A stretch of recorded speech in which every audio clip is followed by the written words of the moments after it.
Once we're on camera.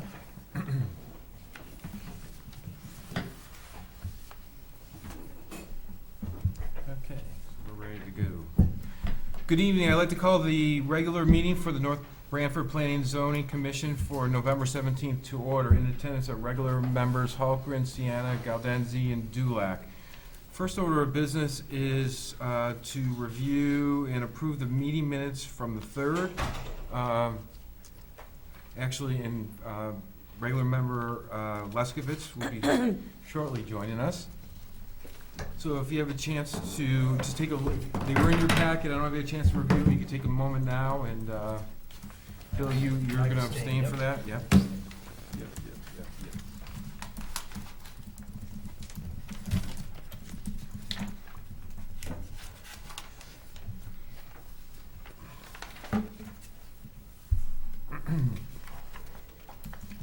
When'd you get back?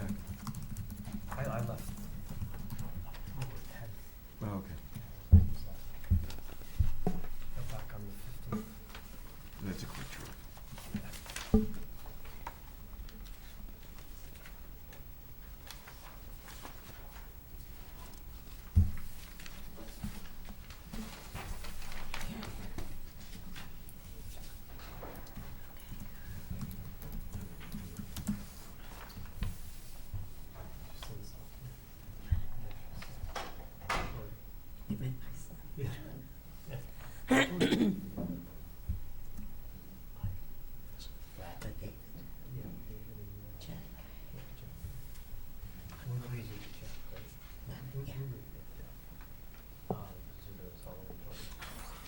Are we good with the minutes? If there is, would like to make a motion, somebody like to make a motion on that?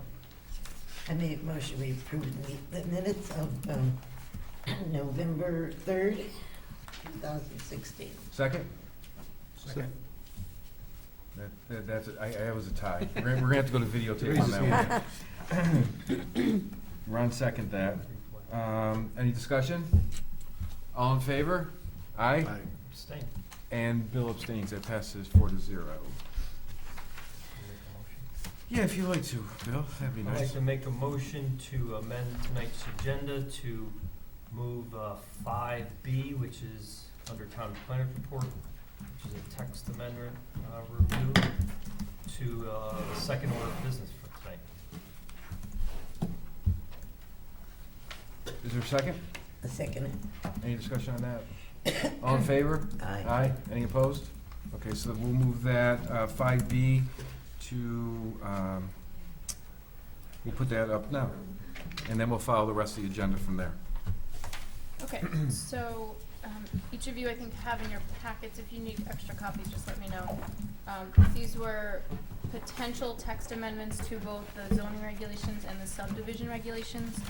We went over the zoning regulations at the last meeting, but which we can review again, but I think we want to start with the subdivision regulations since Chief Stewart is here. Yep. So, again, just a quick overview. These recommended changes came about through a variety of reasons. One was just through concerns that the zoning officer and I had as we were looking through the subdivision regulations and dealing with applicants as they've come to the town. And also some of these changes have come about as a result of changes in the Connecticut general statute. So looking through this, the first proposed change is regarding a cul-de-sac and a loop road, and the recommended change is adding loop road to the cul-de-sac definition, which would require for any subdivision, so any new subdivision that only has one vehicular outlet and is a dead-end street, that would include a loop road in that, whereas before we just had cul-de-sacs, so there was a loophole by not having loop roads added, so that it's still a one-way in, one-way out. So the example is the Bridgewater Estates and Shantz subdivision. They were allowed to have more than the 12 lots because it's a loop road, not a cul-de-sac. So the proposal is to add loop road into this, which would restrict if there's a cul-de-sac or a subdivision, or a cul-de-sac or a loop road subdivision, it would be limited to 12 lots. On the last sentence there, it says no more than 12 lots proposed or existing have sole access. I think we should take existing out, because we're talking about new proposals. If there's an existing road. No, I think there's it's, a dead end. I took that as an existing lot. So Oh, yeah. these, That's why I took it as, and Ron, that's a good point, but that's why I took it as, if it's an existing house, and then you create the loop road or the, Okay, It- it and does that- say lots. okay. Yep. Right, that's the intention? Is it- If there's an existing house? right, so, Okay. so it's, these regulations only apply for new subdivisions, so it would be going forward. So. No, but just if so there's an I'm- existing, but you say there's no more than 12 lots proposed or existing. Right, So that means that, lots. right, Well, But- you said this was for going forward. Now, this probably brings up what Ron brought up last week, where if there's a lot and they want to split it, and it's an existing cul-de-sac or loop road. what It is- would not That's apply, right. because if there's, so the example was looking at Tommy's Path or David Lane, it would only apply to new loop roads or cul-de-sacs that are going off of those roads. And it would be limited to extending those to include 12 lots off of those. So it would have to be a new loop road or cul-de-sac.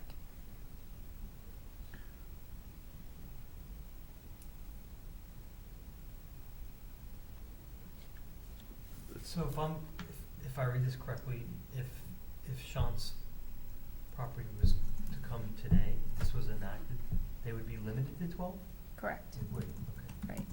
Unless they had a second You're exit. saying cul-de-sac and loop road. Would be limited to Loop 12, road, it's Right. limited to 12. So Johnson's? right. right. And that was when Shantz came up, that was one of the things was, And then we talked you about- know, it's, you know, we the consideration of it being a cul-de-sac, even though it was considered a loop road. Yeah. And so, yeah, at that time, definition was kind of in question as well. Because there are existing cul-de-sac roads that are over a mile long. And there's, properties, farms, farmland, and, eventually they'll be developed, I'm sure, but They can only do 12 lots. they could, How big's a lot? They could only do 12 lots if there's a cul-de-sac or loop road going off of that. Right. What's driving this? Is it to align with? Well, the Sounds loop good. road, Say this was a- This was- Enforcement officer and you take a look at it and it's. this is being driven because of the You Shantz could do this, right? Right. situation. yep. Adding in Have loop road to 6 clarify the and 6, definition is right, being or driven by 12, what happened up at 12. Shantz. Even though Where- this is a where do we dead end come at too. 12, what's? Right. This where could do we be, get like I that said, a from? mile long. Well, that's what the cul-de-sac is currently. So 12, that number I think But was they can't. established when the original amendment was made But in no. 94, I believe, Right. and Because Kurt since these are all for said this, that he's gonna have 12. it was a result From of, here to here, can only have 12. I guess, changes in If it was new. amendments that were made at that time, just deciding that 12 seemed So like a Shantz's reasonable number. being You loop didn't road. want to have to go Right. too But far it comes in like this, it goes around and does in what? and, limit people or It goes around. because of fire access, this police way. access. Okay. Yeah, so Yes. I wonder if it was, I So mean, he's got houses. I'm just thinking, is there's 30, how many is in Right, 'cause, Shantz? right, So they're basically 30, taking a third of that. So. but that was the whole consideration there, is because there was a question whether it was a cul-de-sac or a loop road, and we didn't have a definition separating the two. So that's all we're doing, is just adding the loop, just the phrase loop road, so. I understand there's that. some- My only question is 12. I'm trying to envision 12 and how restrictive or not restrictive is that? Hmm. 12. I mean, you can see situations, and if it's a fire service concern, I can see that, but if it's not, Well, then they would have to find out another, another road part, you just can't have the one entrance. So if you want a cul-de-sac or a loop, if it's a I cul-de-sac or understand loop, that yeah, technically. there's only It's a 12 houses question of- allowed in my there. only, so I'm just trying to get my head around So- 12. What is 12? The- Where do we get 12 and what's the relevance? What drives 12? Well, it could have been based on the frontage, so, if you look at an R40 zoning, it would have a minimum of 125 feet of frontage. So if you think about the distance in that, Excuse me, Yeah. I gave this some thought. You could have rear lots. So Mhm. you could have Yeah. basically two 150-foot frontage Right. lots, and And everything 25. else off of that, at, around 25 the feet. cul-de-sac with a 25-foot driveway and a rear lot. So you can have, Well, you'd still be, in that Well- situation though, the distance would be even shorter. right, Because you would have maybe 125 feet, then 25 feet, and then 125 feet, 25 feet. So the distance around, because the frontage for interior lots is less. right. So if you have 12 lots with that mixture, it wouldn't be as long as if you had 12 125-foot lots. Yeah, I'm not challenging 12, Yeah, I'm sure, trying to you're just understand, wondering what- that's all. Right. So in essence, a loop road doesn't really exist, right? I mean, a cul-de-sac and a loop road are same thing, really. That's Now they what we're will be. trying to Now they do. will Right, be. right now, our regulations don't address loop roads. They only Right. address That- cul-de-sacs. And that's why No. Sean's property was able to put 30 houses up Yeah. there. Because they called it a loop road.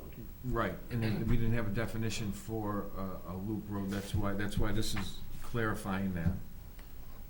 So if somebody does, so up there, if this regulation was in place, and Carrie, correct me if I'm wrong, they wouldn't just be able to have that one entrance into that road for those 30 houses, they would have to have Right. two coming out of that. Mhm. So that makes, Something when like somebody that. develops, wants to develop an area of more than 12 lots, then they're gonna have to find two means for that Mhm. in their development plan, and that's up to them to do that. And it clarifies the regulation as well, so we don't have to get into a situation where we don't have that definition for a loop road. Anything else on that one before we move to the next one? All right. I think the next one is pretty self-explanatory, right? We took care of it. So the next one is regarding notification. Yeah, so we were all So on board with that one. This it explicitly requires notification to all property owners within 500 feet. In the past, for public hearings regarding subdivisions, applicants have notified, but it was never specified in our regulations. So it just says that you have to comply with 8-2 and, for notification, which is just a public notice. Right. Or, sorry, the legal ad, not the mailings.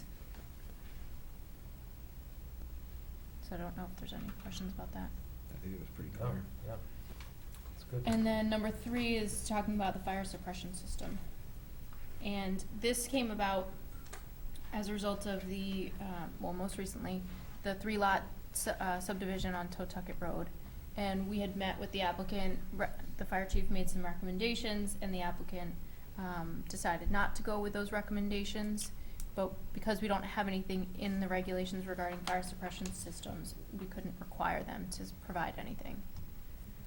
So this, we looked at different regulations in numerous towns in the area along the shoreline and took a little bit from each community, and this is just a proposed change. So again, there's nothing in our regulations right now, so we would be starting from scratch. So we can kind of walk through it. I don't know, Chief, if you want to talk about maybe the justification or concerns? Yeah, sure. Well, team teach you guys tonight. So with Deputy Chief Esposito's assistance, and I have to start off by saying Carrie did a great amount of work in reviewing what other towns have in their planning and zoning documentation with capturing some of the information that, in fact, North Branford doesn't have any regulations that would provide a resident with some level of fire protection in an area, and this is key, in an area where there's no public water supply. So, as background, about 40% of North Branford has no public water supply, so in other words, no fire hydrants. So, it kind of places the onus on the responsible party, the homeowner, to think about, well, if I have fire in my building, how best can it be extinguished? How best could I save my property and effectively save my family when I have no water? So based upon that, and it was actually predicated by the great work that they did in the development of Chance's property, that a 10,000 gallon underground storage tank made out of concrete was installed. And it was based upon recommendations from the fire marshal to the developer to install that. And we recognize the fact that there are X number of houses in that development, and the overall cost of about $25,000 can be equally distributed amongst the sale of the houses within that cul-de-sac or subdivision. So, Excuse me, just, sure, did you just say the cistern cost $25,000? that's what we were told, correct? $25,000. It's a concrete tank in the ground, right? Concrete, it was a poured-in-place concrete tank with plumbing that the fire department can connect to, and it was put into place in accordance with applicable standards. Right. 10,000 gallons. So it gives us the ability to provide water on site, not only for that subdivision, but think if you live in that general area up in that far end of town. So, got to think it down from a very simplistic point of view. If you have a fire in your home, rapidly dialing 911, getting a rapid response, deploying personnel and equipment at the right numbers that conform to rules, regulations, and standards which we have to abide by, requires the right amount of water to extinguish. So I'm not going to give you a history of hydraulics tonight, because this is the beginning of a discussion, I think, a very positive discussion on behalf of the town.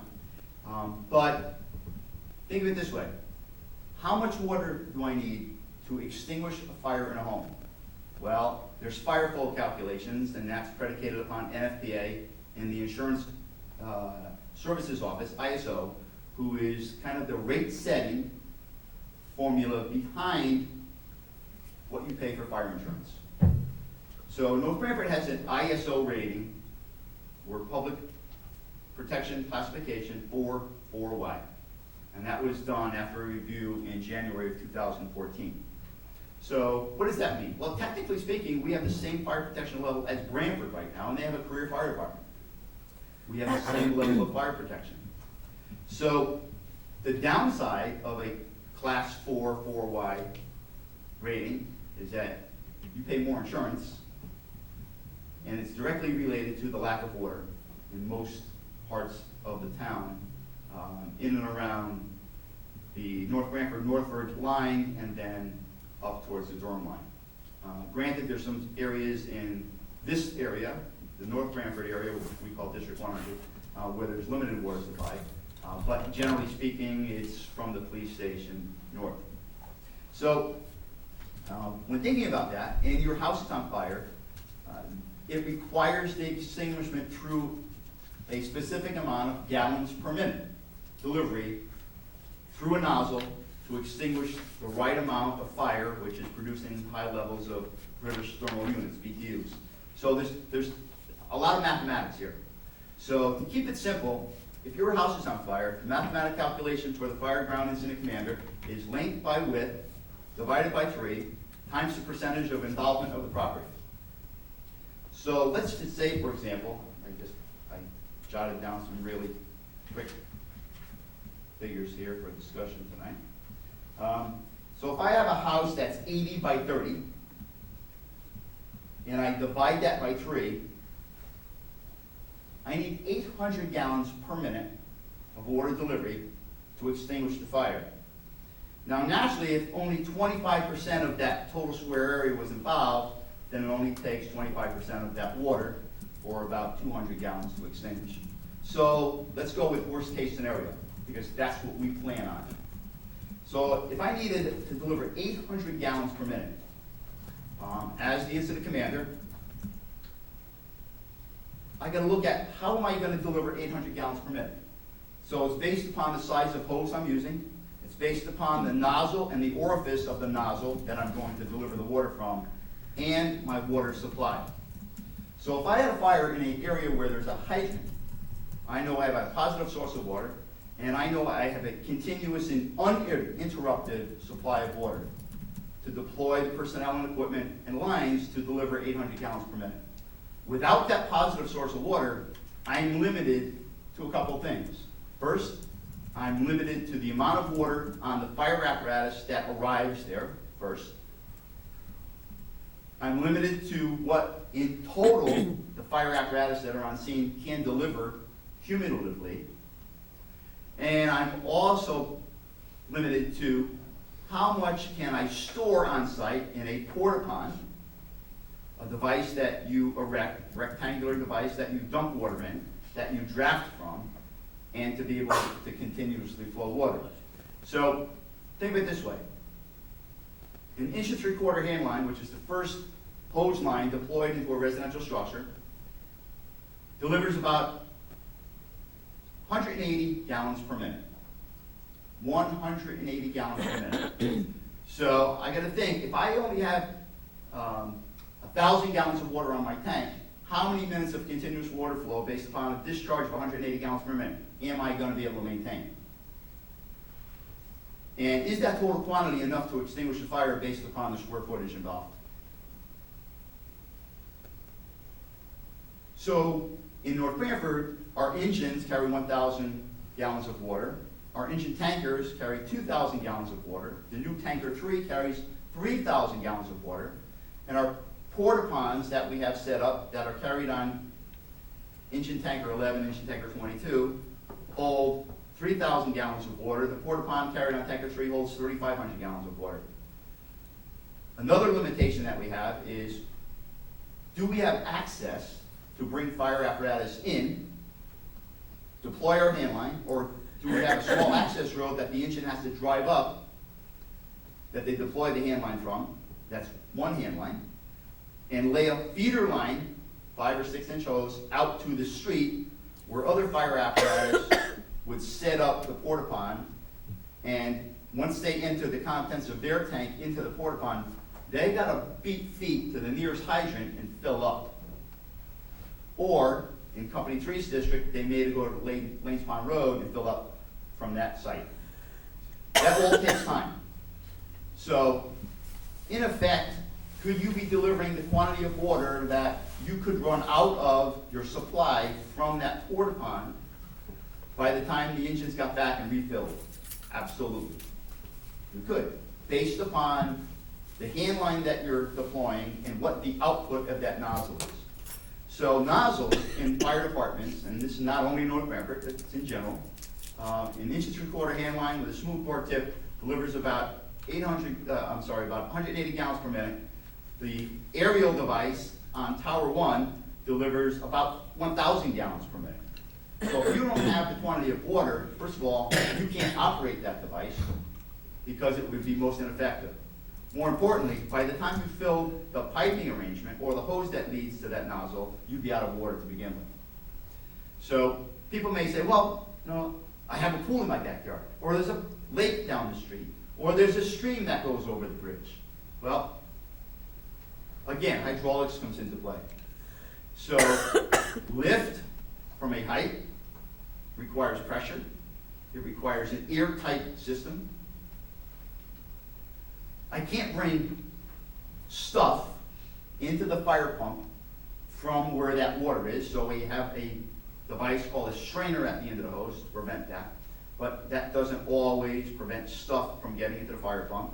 And in the fire pump, there's impellers that are moving to develop the pressure needed and volume to be distributed. So there's always the potential for damage to the fire pump when you're drafting. If you look at a stream, there's got to be enough depth for that hose and strainer to fit into, and enough volume to take out of to extinguish as well. So when you look at trying to extinguish a fire, the quantity of water that is required, not saying that what we have is ineffective, but it's always better to be proactive. So if we look at this text amendment, what we're saying that is in new construction, in areas where there's no water supply, from a town perspective, let's be proactive.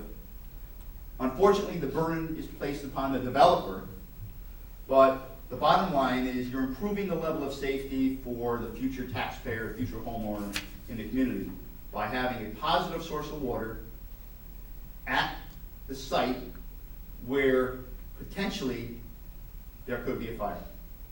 But not only it provides that protection, but it affords an increased or improved level of protection for residents in the general area. Unfortunately, there's a financial burden involved. And who has that financial burden? The developer. The developer passes it along to the new property owner. So, unlike you may see in videos, may have seen on the internet, we don't pull up to somebody's swimming pool and hook up a hose and take water out. That doesn't happen. We don't take apparatus off paved surfaces. We don't know where poor soils are located. We don't know where underground storage tanks that are abandoned may be. And most importantly, in our community, you think about the lack of public sewers, so there's other things underground that could cause us a problem. So we don't take apparatus off paved surfaces. You may say to yourself, well, that's a legal problem. Yeah, it's a legal problem for me. We don't do it because what good is a fire apparatus sunk in the ground? Or better yet, sunk in the ground and overturned. It's totally inadequate and not something the fire service does today. Anthony. Anthony has a better knowledge base, he's been around the town for a long time, than me on what the town historically has done with portable supplies of water in buried tanks throughout the town. So let Anthony elaborate on that. If you go back to roughly the 80s and 90s, when developers put in, we required, the school of thought at that time was to put in underground storage tanks. There are several around town. There's one at the corner of Auger Road Extension at Totoka Road. There's one on Josie Drive. There's one on Nancy across from Commissioner Della Camera's house on Village Street. Bottom line of them, none of them are worth a darn. They all are failed systems. So people see these fire hydrant connections in their front lawn, think that they have multiple thousands of gallons of water under the ground, and basically they have nothing. Why is that? Improper installation, Oh, faulty installation. A couple of them were fiberglass tanks that weren't properly embedded in crushed stone, I believe. We're going to finalize that in the next few months, fill them up one more time, and just confirm that they all leak. But it's a false sense of security people have, and you know there's one. I think one on Sunnyside Drive. So I went and actually worked at beaches off the Farm River. That was put in by a developer at that time, Mr. Mazzoli. The rest of them are all failed systems. So people have this, again, this false sense of security. They have this, cistern under the lawn with thousands of gallons of water in to protect their neighborhoods, and it's false security. The tank that the chief's referring to that we saw being constructed up at Farmington Drive is a poured-in-place concrete, guaranteed, built to standards, wasn't put in by some guy as part of a subdivision. Oh, by the way, I'll put this under the ground for you. The chief also mentioned about supply lines, the 5-inch hose that we use to feed, say if one engine is up a driveway fighting a house fire, and we're feeding that, each foot takes a gallon of water. So if you have a 1,000-foot driveway, 1,000 gallons is going not to the fire, just to fill that 5-inch hose up. So the 10,000 gallons that's referenced in this text amendment would be beneficial in a huge way, because the water you have on the trucks, and as the chief mentioned, you have the 3,000 gallon, 2,000 gallon times 2, 1,000 gallon engines. You could spend that very quickly at a house fire. Depends how much involved. And again, you mentioned 1.75-inch nozzle. The last couple of fires we've had 1.75 plus 2.5-inch nozzles involved as well. So the volume of flow is pretty high. So the 10,000 gallons is an insurance policy. Now I noticed in here, item 3 on this, there's an alternative. And I guess that would pertain to the individual subdivision, but it says basically you could do a surface body of water, which I guess like Lane's Pond, assuming that they do Article 2 of that, which is put automatic sprinklers in their houses. Which, that's always been a hot topic. They've improved that technology significantly over the years, and residential sprinklers are proven to be a quick knockdown of fires. Just a quick question on that. The well then? Yeah. That's exactly what my question is. Yeah. Isn't the first thing you do when you come on site and the house is in flames is cut the power? No. In this case, whether the sprinklers are being fed by the well, we wouldn't cut the power. Yeah, You're this- right, though, in the case of safety reasons, we would, once the fire is extinguished, we have the power company come out and kill the power. Right, but the pump runs on electricity, so you Right. kill the power, the pump goes off, But- so do the sprinklers. The sprinkler, before we get there, sprinkler has to knock down. We get there with our water, then we're doing our job.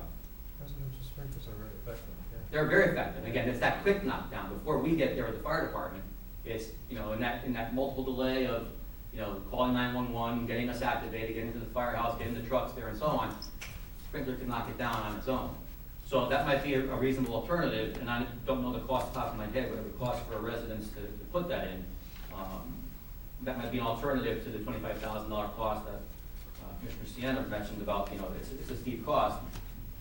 I don't know what the number is for that, but that might be an alternative. The surface lot, as in Lane's Pond with Knox's Pond up there, and then tying in automatic sprinklers as an alternative way of solving this. Again, all we're looking for basically is just some of the houses we have in town, some of the driveways we have in town are gonna be very hard for us to get to. People put interior lots in and don't maintain a canopy for us to get down their driveway. You often wonder, how do people go to sleep at night wondering how do we get to their house? You gotta go back and think, if there's a fire in my house, how are we gonna get there? Street numbers, big problem on street numbers. People have to have some responsibility at their own level to say, okay, I'm gonna number my driveway properly, my mailbox, I'm gonna provide a canopy access for the fire department to get down there. You have to think worst case scenario, and that's all the chief's trying to do, is say, worst case scenario, he's assuming the truck's gonna get out. Could be during a blizzard. We had a blizzard a couple, many years ago, we had a big fire on Hollywood Hill Road. It's tough for trucks to get out in a blizzard. Where we had 10,000 gallons of water right there, the blizzard doesn't pay into it at all, Now, the cistern, how big is this thing? For 10,000 The gallons? 10,000 gallon one? Yeah, I have to look back at the plans that the fire marshal's office has. It's probably towards this corner of the room, maybe, 10 by 20. We saw it a couple times, I don't remember exactly big measurements, but it's a significant size. It has two 5,000 gallon chambers. Now, is it pre-made or made on site? Port in place. So it's a significant structure, where I think the problem with these earlier ones, where they were just tanks they may have had laying around, and they said, oh, we'll put them under the ground, we'll use them for fire protection. They weren't designed for that, nor were they installed properly. So that's the issue, that's the difference between the technology we used in the 80s and what the chief's trying to get across today. And how deep do these bad boys have to be? Well, I mean, frost you, line. you, Below the below the frost frost line, Yeah. and yeah. And there's piping to bring it up to our level to tie into it. the gooseneck, Mm-hmm. if there's water in that, that'll freeze. There's no water in that. Because in order for water to get in there, you have to draft it by way of vacuum, which the fire pump does, from the bottom of the concrete bulk where the water is. You based on 3 houses, what's the distance that, your holding tank or your cistern, how far will it really reach? Well, you bring up a good point, because I'm gonna go back to the Tucket Road development, because this is where we kind of started the whole question and the process to begin with. So, the potential developer was looking at, and correct me if I'm wrong here, 1 house and then a common driveway with 2 others, right? Correct, yeah. So the problem was the 2 others in the back. So it was a narrow driveway, and as I told them, I said, listen, there's no mandate. We have no regulations in this town that would require you to do this. But as a prudent fire chief, I'm telling you it's in the best interest of those people that are gonna live in that house, that you provide them with the best possible fire protection. So the best fire protection is a residential sprinkler system. And for many years now, every year when the legislation in Connecticut meets, the Homeowner Builders Association has lobbied the legislators to mandate new construction residential sprinklers. They try every single year. The residential sprinklers are polybutylene plastic pipe with quick response heads. So, a little over 135 degrees, they would activate and extinguish a fire in the incipient phase. In other words, before it grew. And unfortunately, for every dollar's worth of fire damage, you have $3 worth of water damage. But I would rather personally have $3 worth of water damage and still have my property. But that doesn't answer my question. So, getting back to your question, distance-wise, right? So, the problem at Pawtucket Road would be, I have a common driveway, one apparatus, and I don't know if any of you live down a long driveway, but if you do, the commitment of our resources down your driveway to your house is one apparatus, and it's gonna be the pumper. That's it. So if the fire conflagrates, gets bigger, there's no way I'm gonna get the aerial device down there. I'm not gonna be able to get another pumper down there, not because of space, it's because that first pumper laid a 5-inch hose in the road. You can't run over that. If you do, it splits. You have no water there. So, based upon the configuration of that particular property, it would be impossible for us to get anything but one apparatus down there, and thus set up in the street.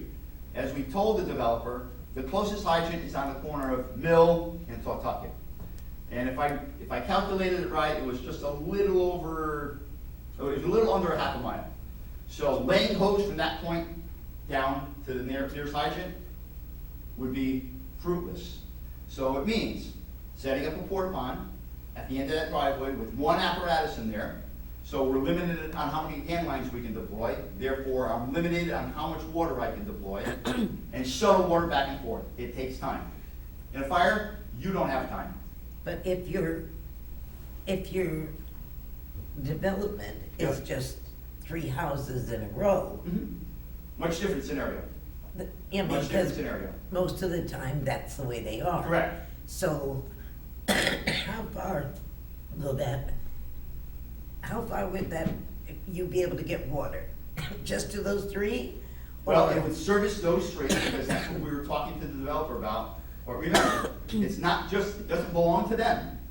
It's a resource for the town. So it would benefit the general area as well. How much of an area is what I'm trying to get at? Well, it thus becomes the closest water supply coming from Pawtucket Road in the other direction. Another point we brought up to the developer is that I'm glad I don't live on Pawtucket Road. Because the width of Pawtucket Road prohibits this opposite direction movement of fire apparatus. Once you come in one way, you're not gonna be able to get out the other way with a fire truck and then have to loop all the way around to find a hydrant or go into the center of Northford to find the next closest hydrant. So Pawtucket Road in general really places a burden on us if there's a problem, only because of the configuration. So that was an additive to why we were making this suggestion. But I'm still in a quandary as to, forget Pawtucket Road. There's plenty of other areas where there's gonna be development. Yep. And now there's, first of all, for every 3 houses, that's over $8,000 added on to the cost of the house. So is And that, so you were telling me 3 houses is a subdivision? it could be, That's the minimum. supposing it is only 3 houses. Or if it's 1.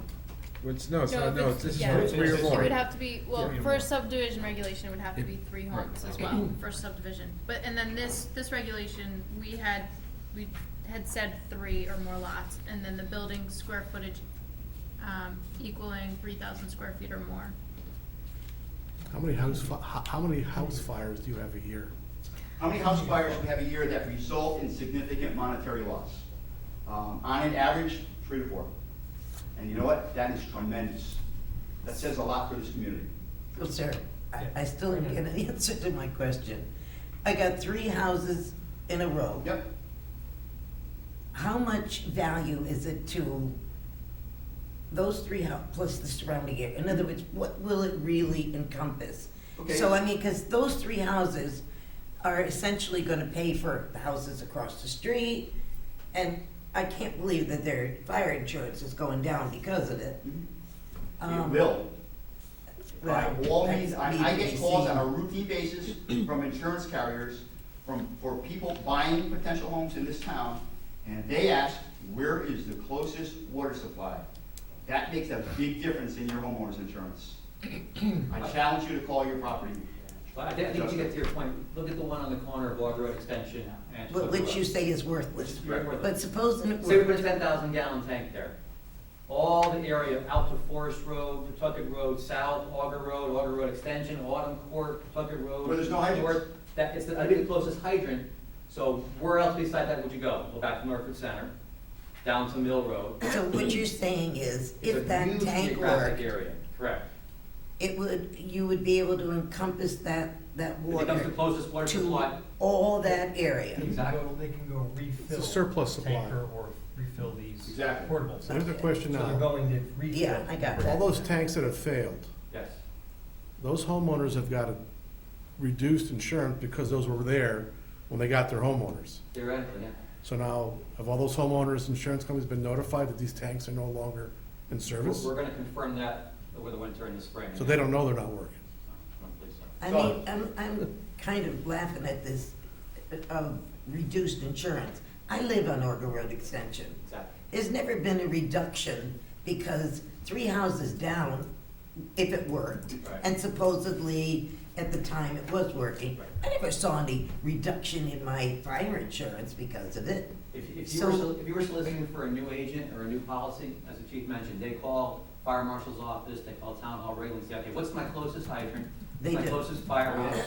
And they base their Okay. parameters based on that, your homeowner's I insurance. mean, personally, But the main reason that it was put in Auger Road Extension is because the limited access to, it wasn't for the whole general area, it was for Auger Road Extension, those houses down on, I'm not sure what roads they are. That was the main point. And the sizes of the Right, homes. and that's the main point of this, it's not, I mean, that's an ancillaries, for if you have an issue down the road and you say, oh wait, there's one at this property. But I think the main point of this is specifically for that for a subdivision Correct. that doesn't have that access. So I mean, that's answer and that helps, the community, but most importantly, it's for, let's just focus on what the regulation is for that individual subdivision. And I Like have- those three, well, I'm just saying 3 lots or more. And again, as I said to the developer, and I'll emphasize it here with this committee, there's no statutory authority from either the fire marshal or myself to say we have to have this. There's no state statute that requires you to put this in. So we're making prudent recommendations based upon what we know as case history and incidents that have happened, throughout the area or throughout the U.S. that could have been different if there was an adequate water wouldn't supply. it be better, I don't know, but wouldn't it be better if our regulation said all new construction has to have fire suppressant systems? You know what? You would probably be the first community in Connecticut to mandate that, and that would be tremendous. I mean, it just seems like if you're looking, because all of Northford and North Branford is, a timber area for fire, because there's no way you're gonna get to all of it.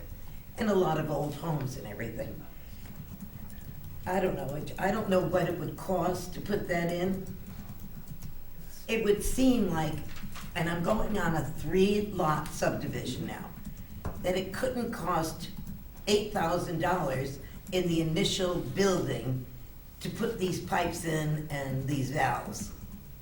Yeah, probably right. I don't know the exact numbers, but your theory is correct, I would think. Some homeowners put it in, they choose to put it in. Yeah, I'm just Leave it at talking that. about, Not we're talking mandated. about any new construction, Yeah. whether it be commercial or whether it be, Well, Housing. commercial is totally different. That's a different Because conversation. commercial is required under state statutes based upon square footage. okay. Bring it Yes. back. Three. So all residential, Yeah. any new We agree, man. residential would seem like, That would make North Yeah. Branford stand out That's a, above every that's a other community in whole, that's a Connecticut. whole Right. nother meeting and a whole nother conversation. Yeah, exactly. Well, and again, I'm gonna Subdivisions. pass this down. This is a map showing the utilities in town, and the blue areas are what the chief was talking about, where water is available. So everything that's white are areas that do not have access to water. And it's really the areas that are white that I encourage you to look at, and then the larger parcels that have the potential to be subdivided. That's what this would apply to. it just seems like you're not really solving a problem. I mean, because how many areas are we talking about here? Not A lot of it. awful. Anything in white doesn't have water. Well, so, It's not so it residential would be, subdivision. I mean, one large tract that comes to mind is off of Parsonage Hill, that, I think that's 80 acres, that borders North Haven, that's for sale, that has no access to water. If there's anything off of Middletown Avenue that could be subdivided, really any of the large farms, if over time, if, you know, the development rights haven't been sold. So with this, in other words, if there was a big area, 80 acres, and there was a subdividing for 30 houses, you'd still only need one tank? Well, Or are that's- you that requiring? would That's go what to the the- regulation reads. Yeah, I mean, we're not saying the whole subdivision's gonna be on fire at once, I mean, Right. God forbid, I mean, knock on whatever we have. But I'm just saying, for 10,000 gallons, if that's, we're looking at one, individual, structure that's fire, that has, it's on fire. If 10,000 gallons is what is recommended, then 10,000 That gallons it is. provides us with that Yeah. supplemental supply that prevents us from leaving the site and going to get other water sources. Right, and if you do have a subdivision like that, I mean, the hope is that you can get more than one apparatus in, and then and you have two houses next door to each other somehow are ablaze.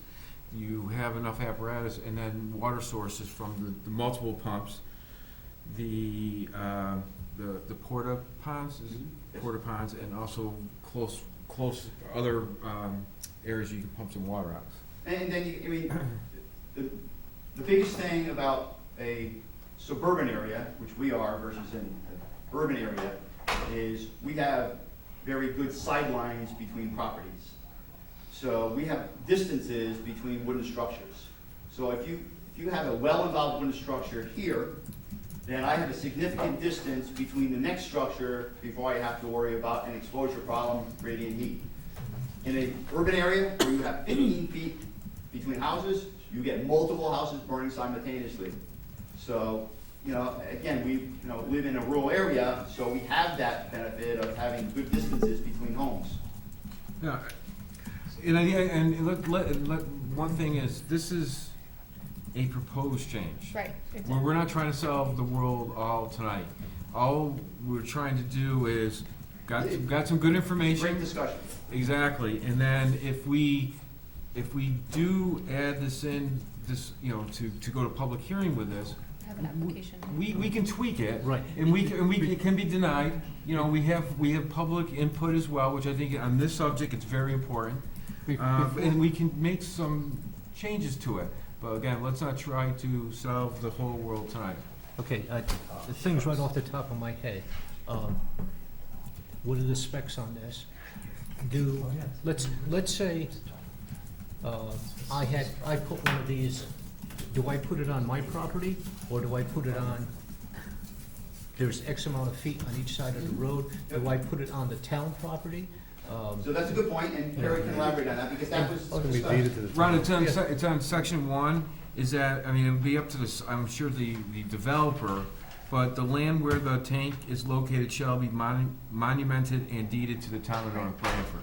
So with the Shantz property, there was actually a separate easement that went to the town, deeding that structure over to the Okay, town so this- and requiring the town to be responsible for maintaining it. So it's a one-time expense For the What homeowner, expense? for the homeowner. correct. Oh, yes, or the developer, Right. whoever pays for it. I was just thinking, if I had one of these cisterns on my property and your house was on fire, the fire truck pulls up and it fails, the tank is empty.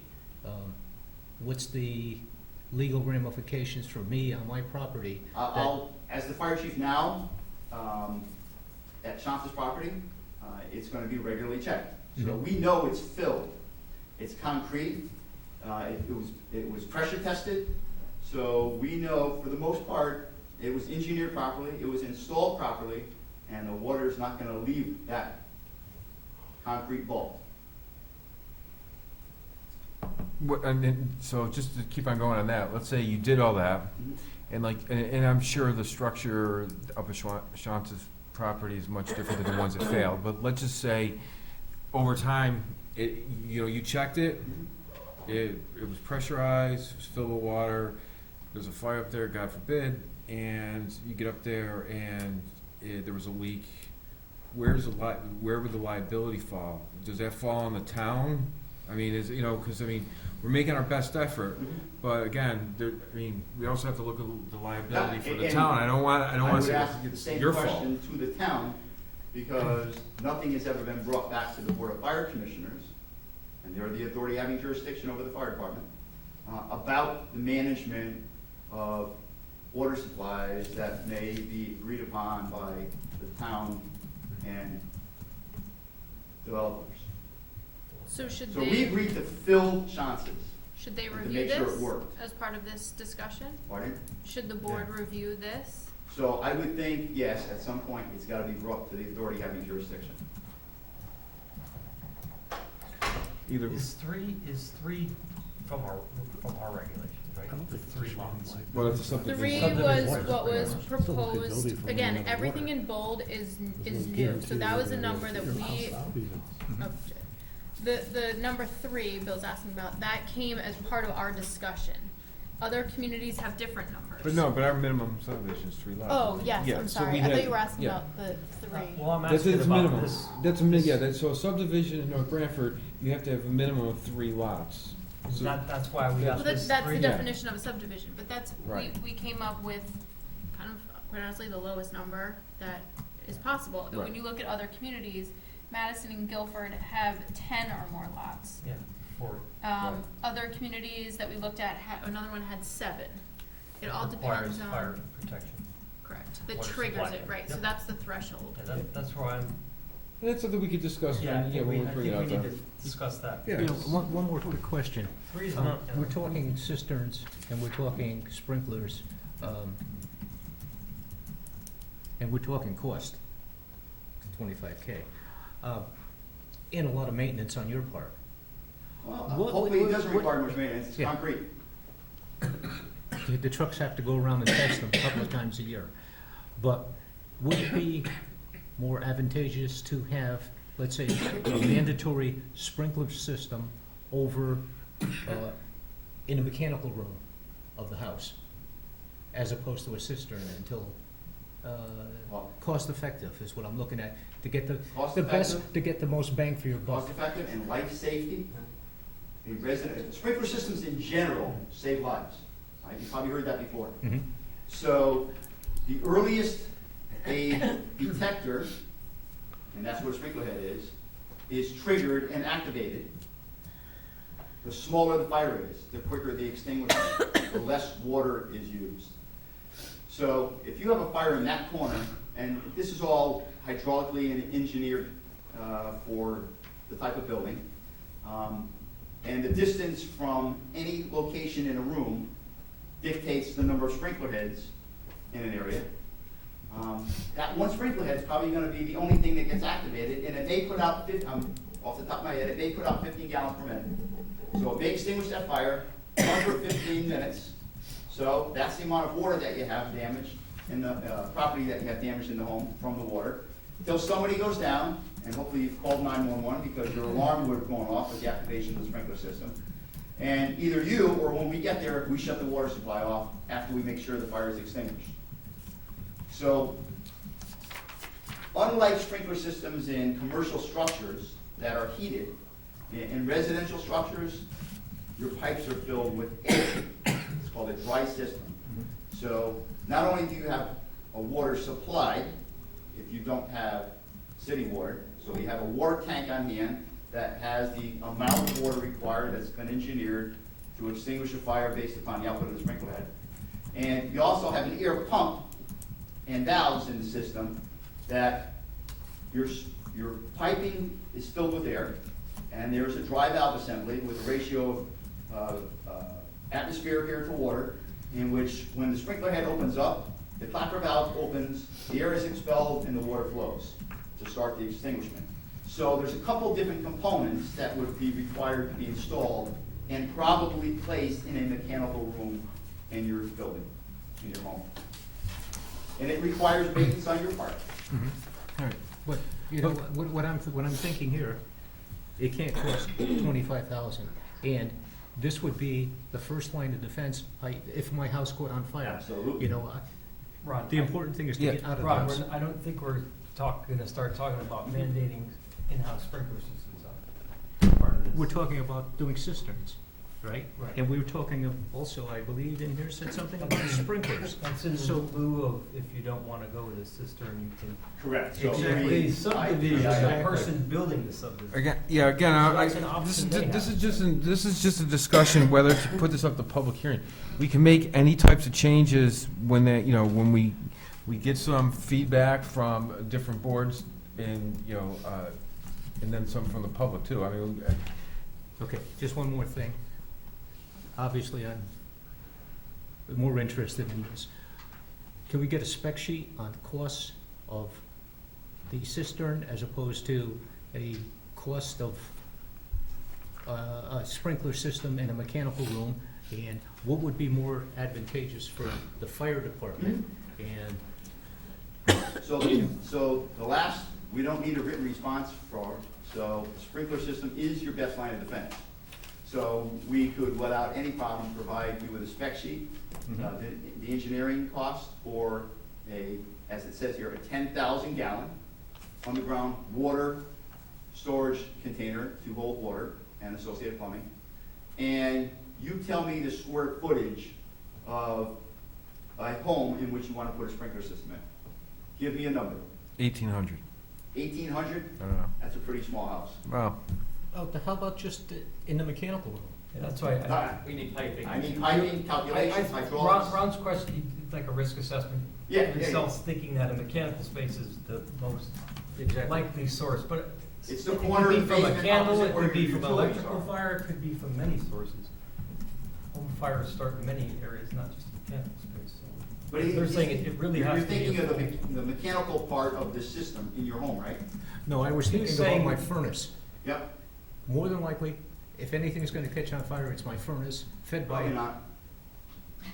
Probably not. Yeah, it's Cigarette on a couch. around this time of year, it's extension cords and Then let- candles and if everything you- else. I mean, then let's there's a lot do- of- Cleaning chimneys. let's do a 2,400 square foot house. Okay, 2,400, you got Alright, it. good. Alright. So we'll provide you with the specifications and the approximate cost for in-house sprinkler system and a underground storage wall. Perfect. Okay? Thank you very much. Thank you. Thanks. So do you want to continue this item to the December 8th meeting, just as discussion? I mean, unless anybody, You gonna go to the Fire commission? well, I mean, we can get that, we can get all that. We can get referrals once an application's actually Right. filed. Okay. This is really just discussion to see, is the board even interested in entertaining this as a potential text amendment? I mean, again, if we don't like it, we change it. If we don't like it at all, it can be denied. I mean, we get our public input, which is important on this, I think, on this subject.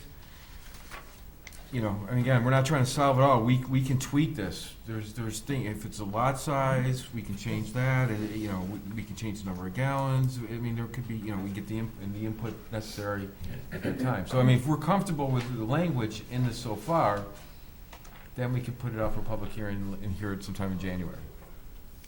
If everybody's in agreement on that. I'm in agreement in principle. Yeah, that's all I'd we're like to looking discuss for. more of the 3 lots. Oh, yeah, exactly, and that's Because what we'll that do during the seems- public hearing.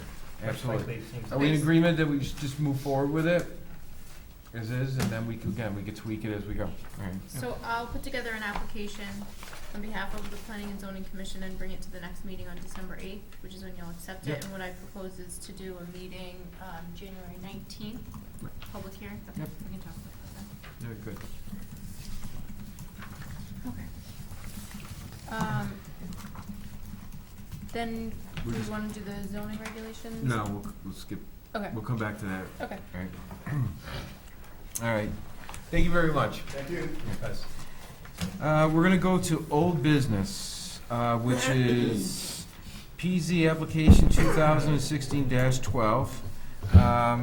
Where we left off on that, first of all, who's part of that public hearing, and we're gonna start our deliberations, was, Dave, Ron, Fran, Bill, you weren't there, but did you have a chance to review the? I was at the first public hearing. And then you were able to review the I minutes? reviewed, yep. Okay, all right, For the last meeting. all right, yep. So where we left off is that we closed the public hearing at that time, and we did not really begin deliberations. I mean, there might have been a couple comments, I think, before we went on to another order of business. So that's where we stand right now. So, now, Carrie, I don't know if you had any updates from, Yes. So I'll pass this down, and I'll let everyone read this.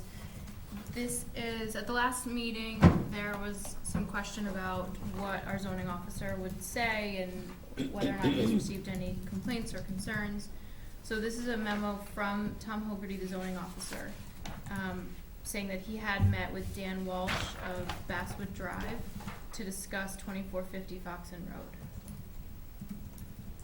So I'll let you just read through that.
Can I ask a question? Did the zoning officer go up to the property? Which property? This one? 2450? Yeah. Yes. Yes, he's been there numerous times. And he found no irregularities? No. And again, because I've obviously talked with him at length, and I've been on the property as well, based on what he's seen on the site, in combination with aerial photographs and the affidavit, there's no clear, as he says in here, he says, I feel that there is insufficient evidence at this time to support a finding that a pre-existing and non-conforming use does not exist. Because that was just one concern, that over the years, there was the aerial photographs showing that there was the horse paddock, and then it was there, and then it went away, but there were the tractor trailers parked around it, and then there was the affidavit from Joseph Barone saying that he had used it historically. And I But believe. as far as use on the property, there was nothing out of the ordinary going on besides a trucking business? Correct, right, there was no violations. There are other uses, there are other tenants that are renting space there, but no, he did not find any issues there. You said other violations. So, like, question I have is. No violations, right? The northern portion, which is an R40, Yes, which is being used for storage of trailers, is that right. allowed in the R40 zone? no, it's non-conforming. It's It's allowed, because because it was there. Because it's pre-existing non-conforming. The pre-existing non-conforming was the trucking business on the B1, No, because B1's not, it doesn't allow trucking. it is R40. Right, so the question was, the B1 has the pre-existing trucking business, but does the R40 allow for the storage of trailers? No, Yes, it's Well, because, it's non-conforming.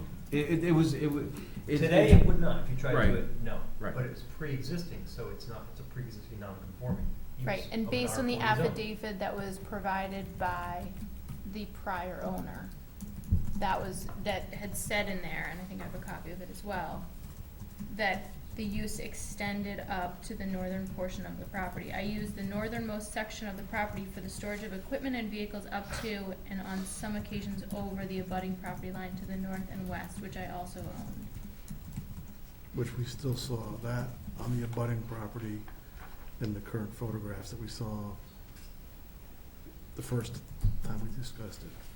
There was stuff stored beyond the property, right? Going farther north. looking at the GIS, and the GIS is, you know, a gauge. The best way to figure out if something's over a property line is through a survey. You know, the GIS is just a gauge. He does own both properties, so there's not encroachment onto another person's property. I think Again, you said he owns this, it, I raised this. right? You own the property above it, right? Yes. Yeah. I raised this just because there was questions at the last meeting But- about this, you know, enforcement and pre-existing non-conforming. The zone change, though, Just has no, is, you know, you don't have to prove that there's a pre-existing non-conforming or pre-existing use in order to do a zone change. this is something that just came up This, during the process. This has no effect on the conversation we're about to have. But, right, that's just, this is an FYI, that we did take a look at it. Look at it. We told, there was members of the public, we said we'd take a look at it, we passed it on to the zoning enforcement officer, and we did. This is an FYI, but if, this is completely, is outside the scope of what we're, of the regulation, I mean, the application that we're about to talk about.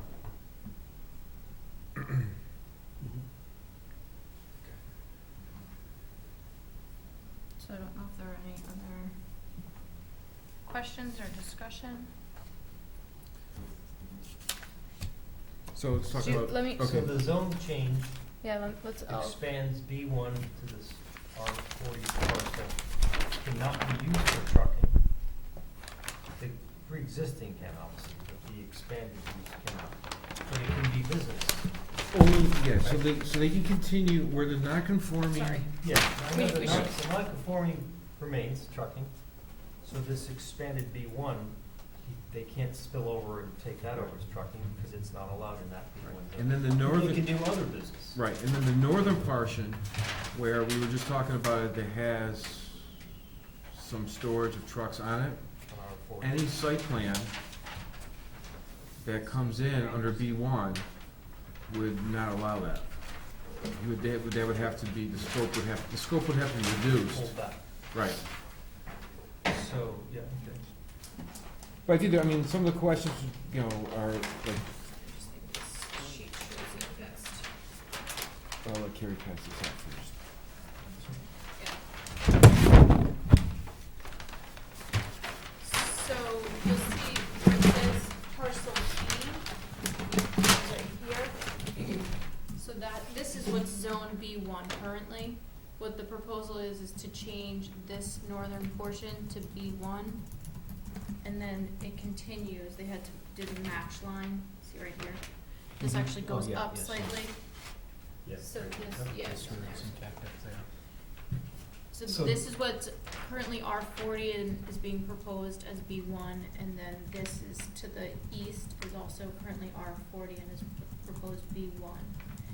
However, the perimeter would be this dashed line of the zoning, and the parcel line is the thinner line here. And the slope of the land, you know, goes down. So even though this whole area would be zoned, or is proposed to be zoned B1, this area is really the only usable space. And on this plan, I had just drawn the 50-foot setback. So our zoning regulations say that whenever you have a B1 abutting an R40, no development can occur within 50 feet of that zone line. So the slope restricts it on that eastern portion anyway, but any construction could not occur within 50 feet of the zone line. And the same is true Yeah, all the way up here for new construction. To the northern portion, which is being used for storage trailers now, which is R40. Yes. If it gets converted to B1, it could be used for any type of business. No, Anything Only- that's allowed in only things B1. allowable in B1. Will they have to Like somebody made pull a the comment. non-conforming back, as Harry said? What's that? If this becomes B1, does the spillover of the trucking operation have to be pulled back? Did you Not, say that? not until a site plan for some kind of, Well, and that's pre-existing non-conforming, Right. so it would be able to remain. right, unless he came in with a site plan to develop that, then that that wouldn't be allowed. Well, then there would be a new development. Right, that's what I mean. If there's a development being proposed to replace what's there, Right. but, So say you came in and they wanted to do something under B1, maybe like a small business unit or whatever it might be, the trucking would have to be removed because it wouldn't be allowed on that property. Because it'd be the site plan for that individual property. And if So- there's no change, then it just, Stays as is. can that trucking operation expand out? say that again? If this So is not there's approved, there's some expansion in the R40. Correct. So we This is we what it rezone is. it to B1, can this continue to expand? no, because No. it's non-conforming. Exactly. It can, what's there It has now to is- stay has as to is. stay. Right. So, And okay. That's So where there's no the, benefit, unless he intends to do something with it, there's really no benefit to change it. Is there a benefit? to so change it? what was What would- driving this, what started this whole thing is that, Mr. Ballard came in and he currently has a trailer that's attached, not even attached, it's right next to the existing building. And he's running out of office space. So he wanted to add on to the existing building, get rid of the trailer and just add on. Well, there wasn't enough room because of the zoning, how it goes B1 to R40, and he needed the distance. So that's where we started looking at the options, and zone change was one. And it was looking at the plan of conservation and development, seeing that the parcel was actually split zoned. So continuing it up to the edge of the parcel line seemed to make sense. And then, again, based on their proposal, looking at the topography to the east and that slope, the opportunity, with what they're proposing is to zone that B1 as well. But just along. right now, this is where the horse rink was. Yes, This actually supposedly has no trucks in it at all, correct, so. And it can't, I don't think it can. right, It can't. It's No, B1 now. right, Yeah. and that's not Right. But pre-existing. there isn't any, so Right. they can't say that this is non-conforming. No, correct. Okay. So where do we get a benchmark for the pre-existing? The pre-existing cannot expand, Correct. but we have no idea what the pre-existing size is. Well, we have it based on the affidavit, I would say, that's one. And then also some of the aerial photographs, but the aerial photographs aren't as strong. I mean, if you have an affidavit, someone signed it who owned the land and used it previously. I think what he's saying is expand it, so the previous owner maybe had 2 trucks. And now you got, I'm just picking it up, now you got 40 trucks, Right, or trailers. right. So, but it's still on the same property, so it's grandfathered in, so he can have 40 trucks, because it was grandfathered in. He could have 60 trucks, because it's grandfathered, there is no limitation. Yeah, no, okay, I gotta bring us back to, that's the zoning enforcement officer, that's not this application. And I mean, I understand that there's some thought behind that, and that's fine, but that's with the zoning enforcement officer. I mean, what we're trying to do is, what's in front of us now is whether to allow for these R40s to be converted to B1s. I mean, what's pre-existing there now, I mean, that can have some impact on the conversation, but not what the expansion is. That's the zoning enforcement officer. It's not conforming right now. They have X amount of stuff there. If there's somebody, if the zoning enforcement officer or somebody from the public or somebody lives in that area sees it growing right to the edge, and the zoning enforcement agrees on it, that could be. We just need to dial this back. Right, but we don't have a benchmark. Benchmark has nothing to do on this application. So The we, benchmark doesn't have anything on this application. correct, right. I mean, what would happen, whether it's B1 or R40, if there's an expansion, it's not allowed, no matter what it is. So again, it doesn't, that's. Exactly, so we don't have a benchmark to say, this is what it is today, and But that's not that's something that. isn't that what planning and zoning does for a No, living? not So- in this case, no. That's a zoning enforcement officer. He's been up there now, he has some photographs. If there's some expansion that they can visibly see, then he can ask them to reduce that they're out of compliance. So we have Tom's visitations, We have, if there's a site plan going forward, that would be a benchmark, because we don't have any historical site plans for this property. Let me ask a question now that kind of bridges both these. If you have your office building on your pre-existing where the trucking operation is, and we change the zoning, and then you just build a new office building on this B1, which is allowed, and then that frees up more space for you to expand your trucking operation, because your office is going. You can't expand. You can't expand at No. all.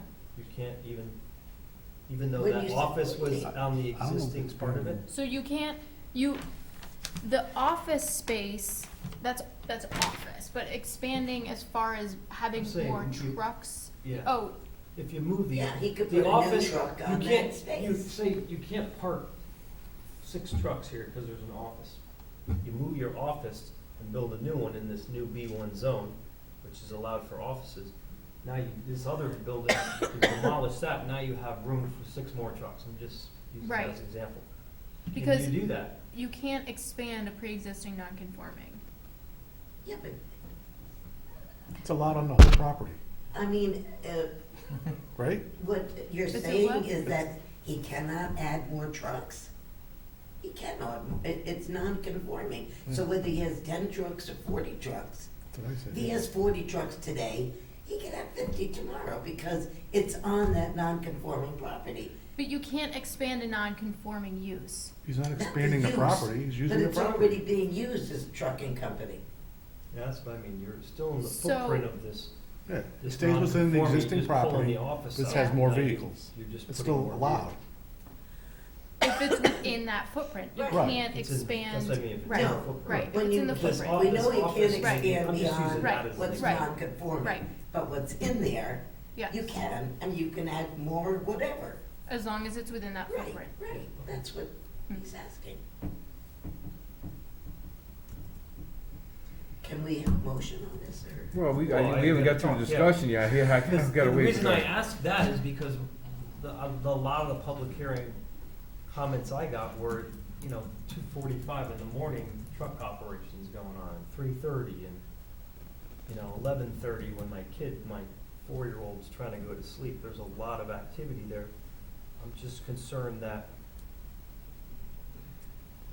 we're allowing this to expand and become even worse of an issue.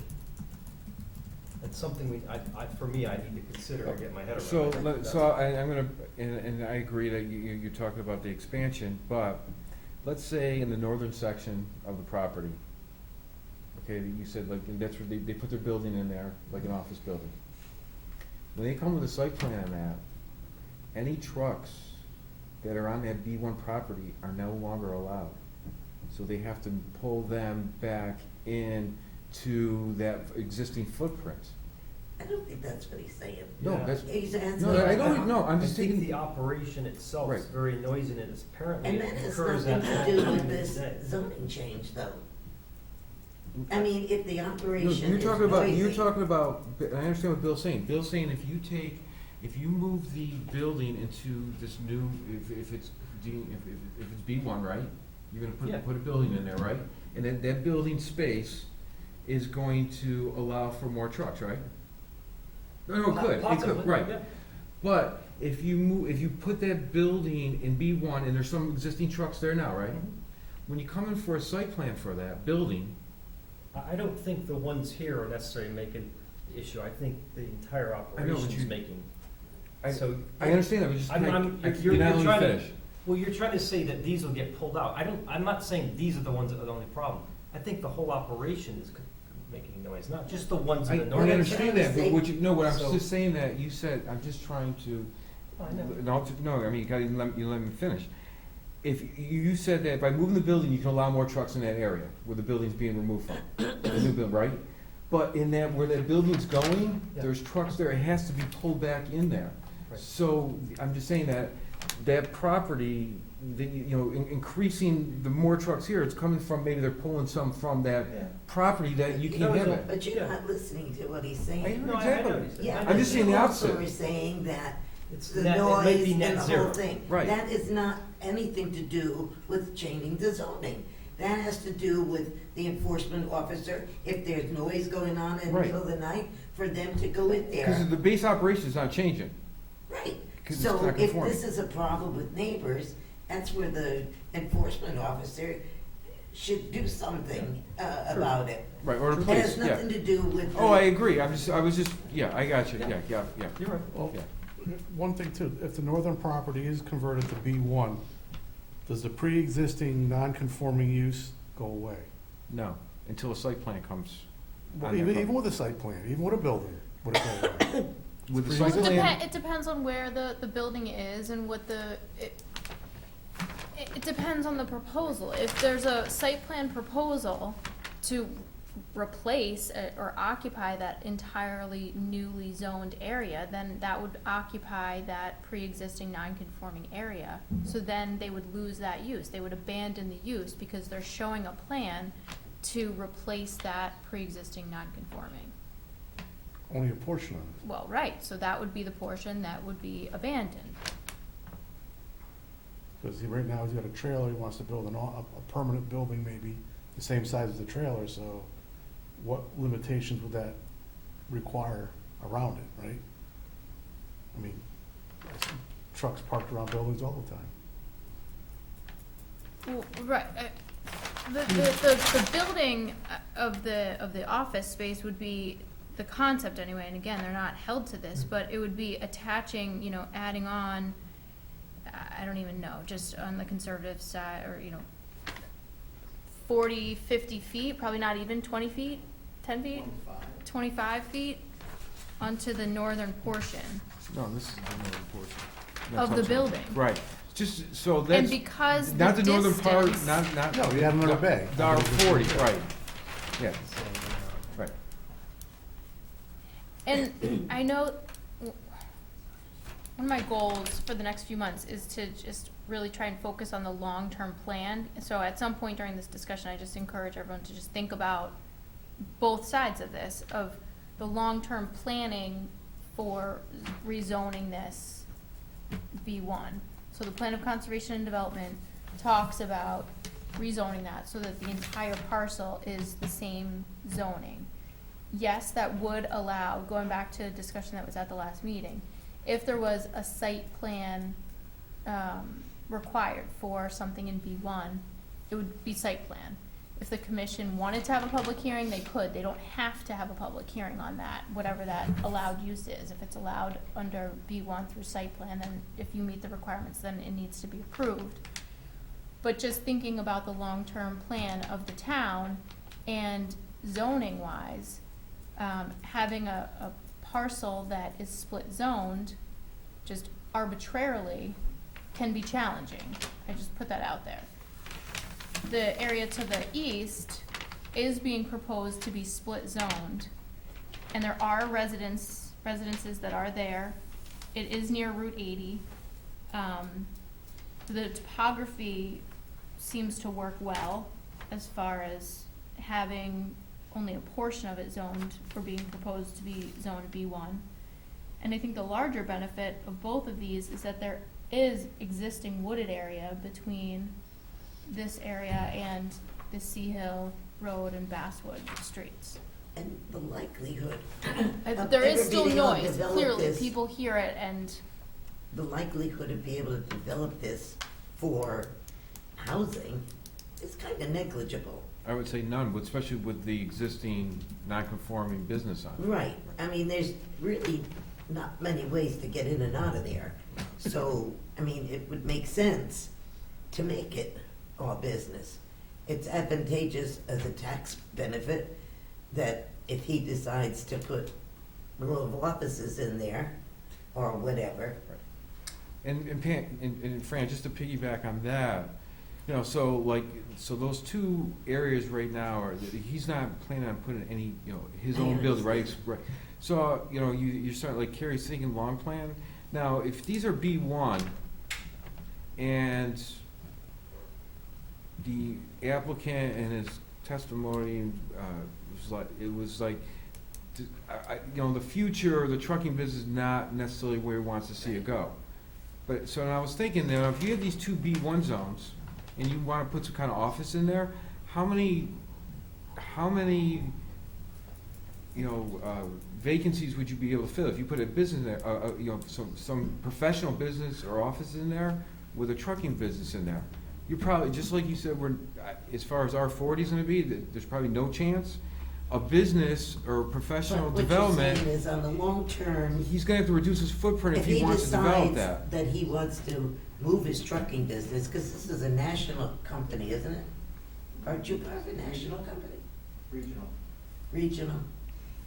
He could decide to move his company to another location and then, Develop that as all B1. right, And that's, I think, some of the information that he provided, that was, Right. sounded like, I mean, a lot of things sound good, but that was kind of the intent. Again, I don't see R40 being Makes developed no in there, and sense I understand that. I mean, they leave it vacant, I mean, that possibly is okay too.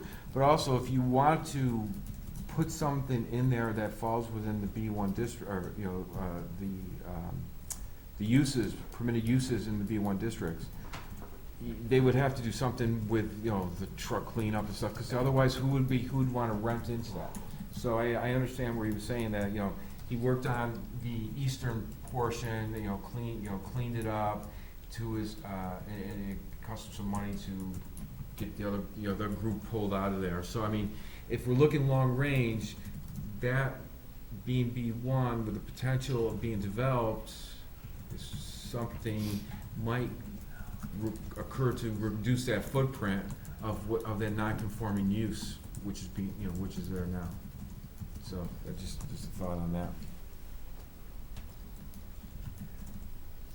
I mean, I don't think there's any question that it should be rezoned B1.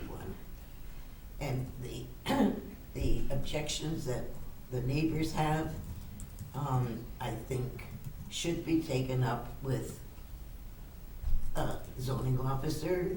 I mean, there's so many ways that it can be curtailed. Right. Don't know why they would have trucks going in at 3 a.m. on a regular basis, even though he hauls long haul. Yeah, a truck could leave at 3 a.m. because he's going to New Hampshire with a delivery. But it doesn't, it shouldn't be on a everyday, Right.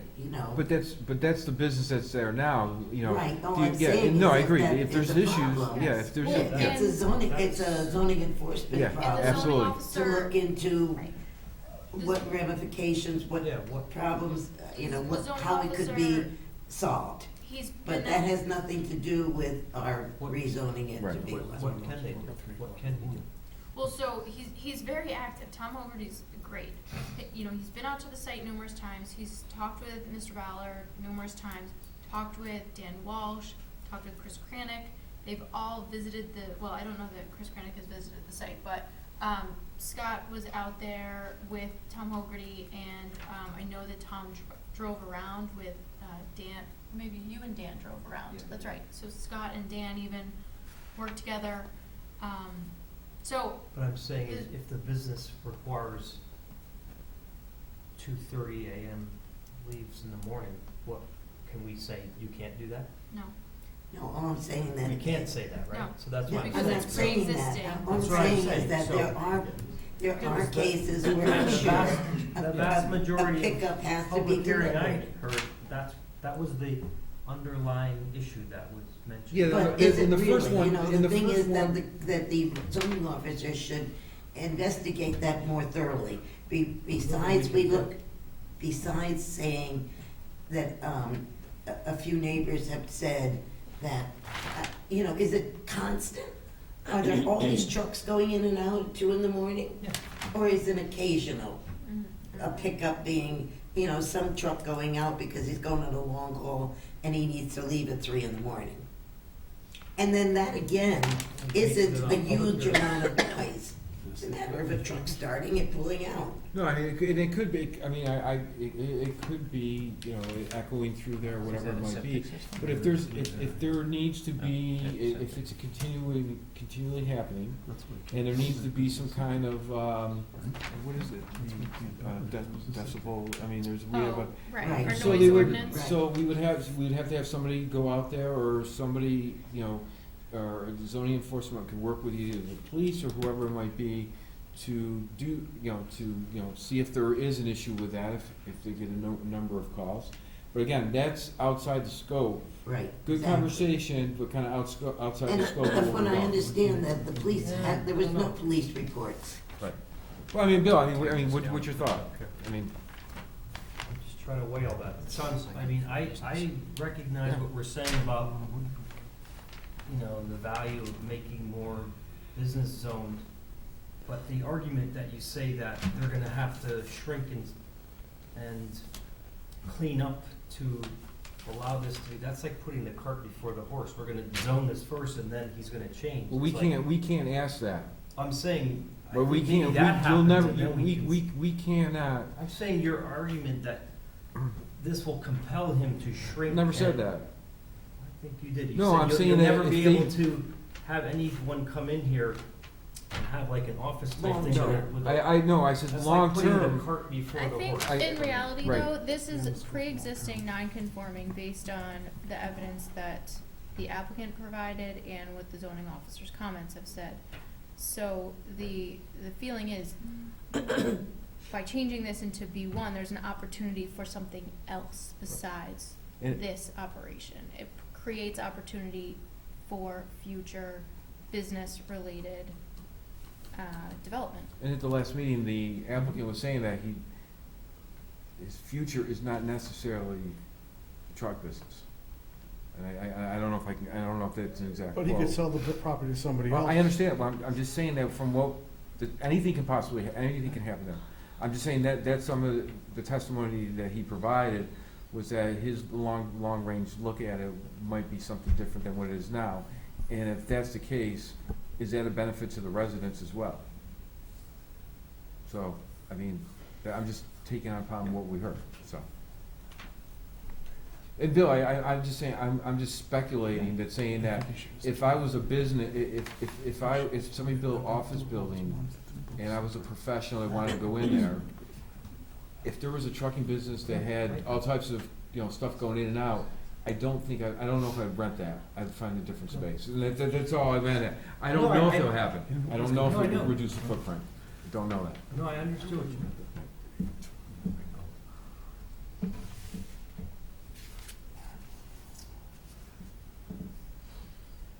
Ron, Dave? Any more questions? This reminds me of a previous application we had where there was blasting and machines with dust and stuff like that. And didn't we send the zoning enforcement officer out there with a decibel meter and track stuff like that? I Doesn't this think fall we under- did. Yeah, doesn't this Maybe you're fall talking under? about They had- Zero they had to Road. get it Yes, they recalibrated. were out there So, several I mean- times, weren't they? If there's a complaint about noise or lighting, this does fall under zoning enforcement. Absolutely does. And, the noise, We've done that many times. yes. That's what I'm saying. If there's a problem, it could be addressed. So, Oh, yeah. existing allows him to leave at 2:30, but the noise ordinance says he has to be under a certain decibel, right? Right, The noise ordinance still is in effect. correct. Oh, yeah, oh, yeah. 7 AM to 9 PM, or whatever. Yes. Yeah. I mean, he could run his trucks in and out of there as long as they're not, Right. screaming, That's what I'm saying, is With that the even if turbos a wide truck open. leaves at 3 o'clock in the morning, chances are, he's already ready to go before that. He's getting in his truck at 3 o'clock and he's pulling out. And how much noise does that make? Now, is there other things going on? Is there people hauling in stuff and dumping it off for somebody else to pick up and take out? That's a whole different story. Yeah, and some of the concerns from the public were, whether it was some of the lighting, light shining and noise, and completely understood. That's the allowable use there, but if it goes over, as Bill, like you said, if there's noise or lights or whatever it might be during those times, that's an enforcement. That's what I said Yeah, originally. yeah. Well, the noise too could be coming from the other businesses that are not in his trucking business, other ones that are in the bays. I don't think it matters, yeah, it's on his yeah, property. Yeah, Well, and, you know, remember where this is too, it's on Route 80. well, I mean, but we So- do have residents that live behind it. I get it's Route 80, but still. Right. The concern with the residents in But back there up their were, properties. there were 2 residents that live on Route 80 that Right. were there as Trucks well. on Route 80. Yeah. Is this was identified in plan of conservation and development? Yes, for the northern. For the northern one, not the, right, but not the, eastern one. Backs up to. Which- yeah. Yeah. That's really what it Yeah, that's this.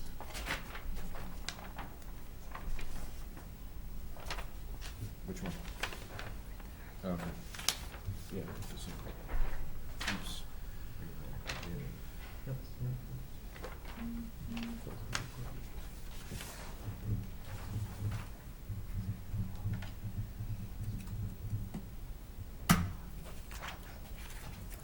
Keep the draft. Mhm. I just wanna see what it looks like.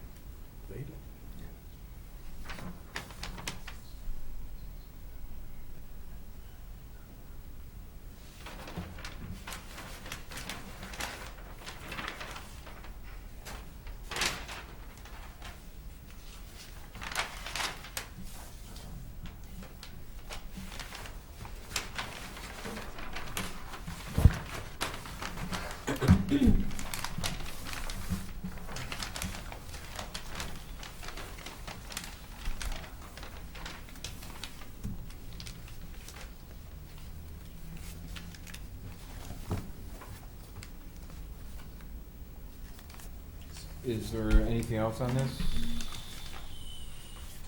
Does somebody want to make a motion?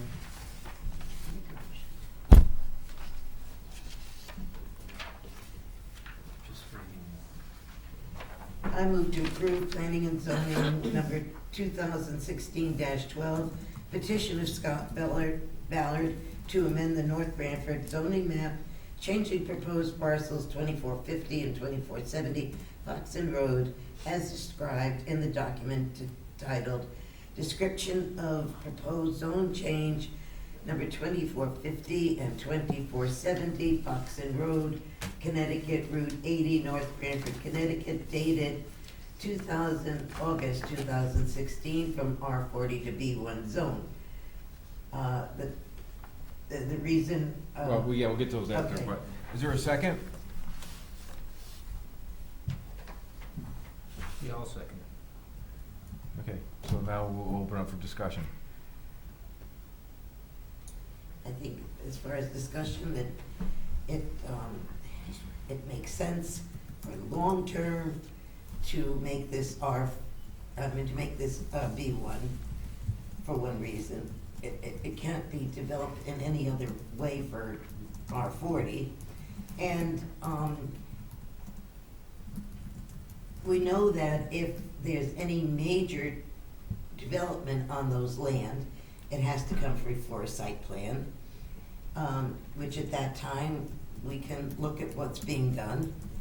I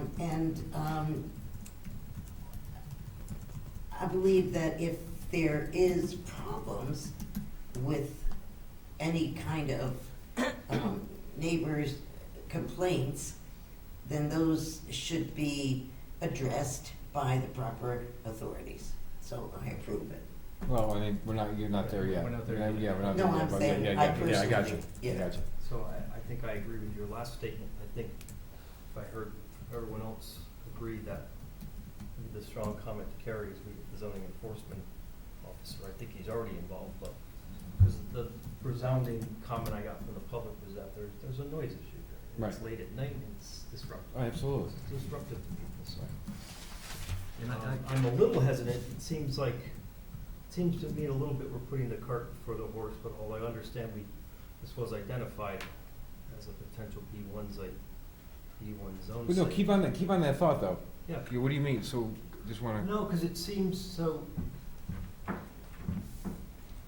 again, I think I think it would be challenging to attract other business zones there with a trucking operation. And we have a trucking operation there now. Right.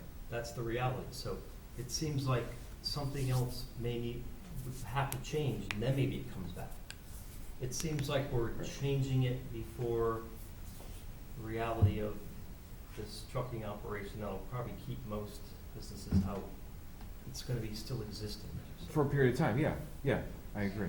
I mean, eventually you're gonna go through this whole thing over again, when the object is that you gotta be looking at any zoning regulation, long-term and not short-term. Right. And that's always been a problem with planning and zoning, to look at things immediate and not look at the long-term application to whatever it is we're doing. Right, and in this case, one of the things when we do a zone change is that, the way the regulations are, it's not required that we see some kind of site plan. Now, sometimes, in some cases, an applicant will enlighten us to that. In this case, this applicant, was a little, gave us a kind of like a future state, whether it can be realistic or not. But that's one of the things, when we do that zone change, we don't necessarily see a site plan, because it's not required.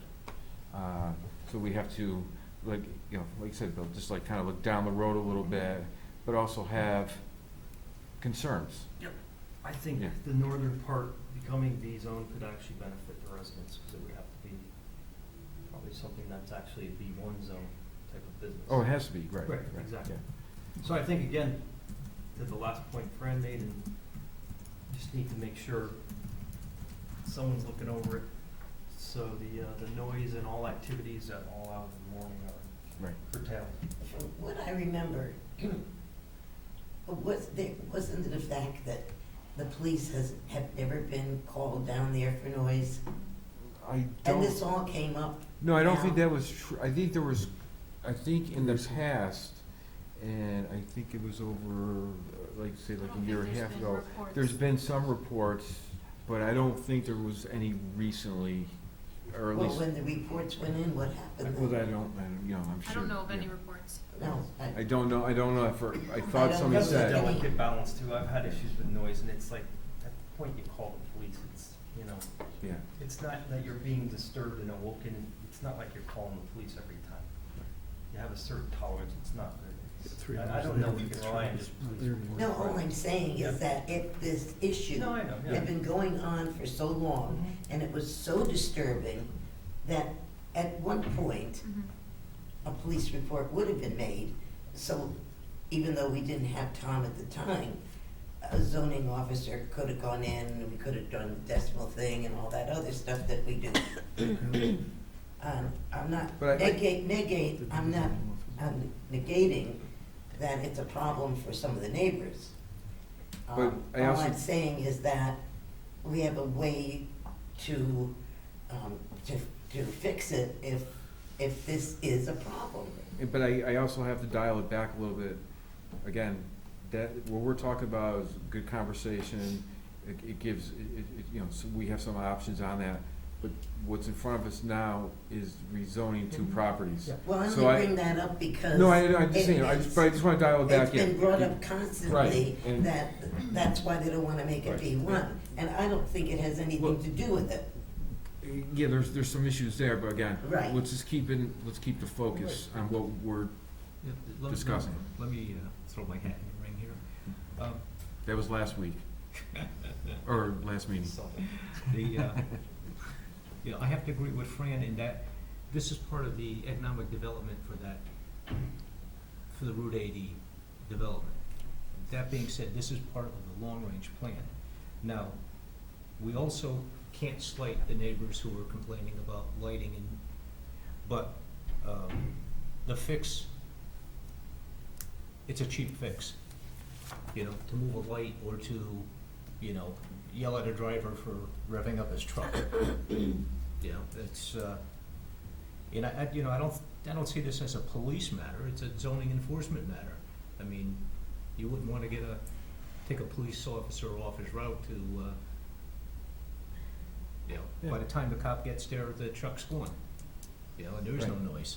So, that being the case, I think it's if the residents in the area, you'll have a complaint, they go through the zoning enforcement office or your office or whatever, and, you know, if need be, then the sound monitors get put up and, you know, I mean, to call a cop in as a truck is leaving, that's when the noise is.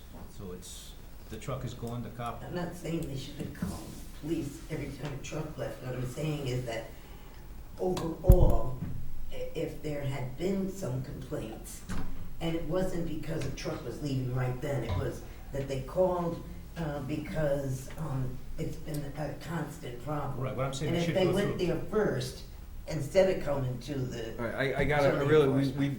again, Yeah, there's an opportunity, we have a zoning enforcement officer, with anything Right, on the so- property not in discussion occurs, that zoning officer, I really wanna dial it back into right, these two things. what I'm saying is, we're looking at both the residents and the business, Right. and that there are appropriate fixes Avenues. in place that if there's a problem, they can be addressed by the zoning enforcement officer. But some of the conversation, I just wanna make sure that we stay focused on the two pieces that are rezoning. Right.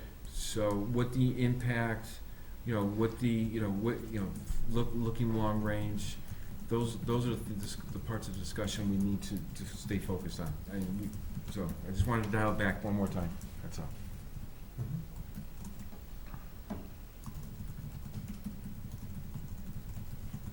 Any other discussion?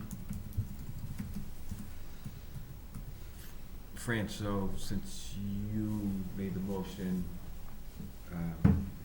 okay,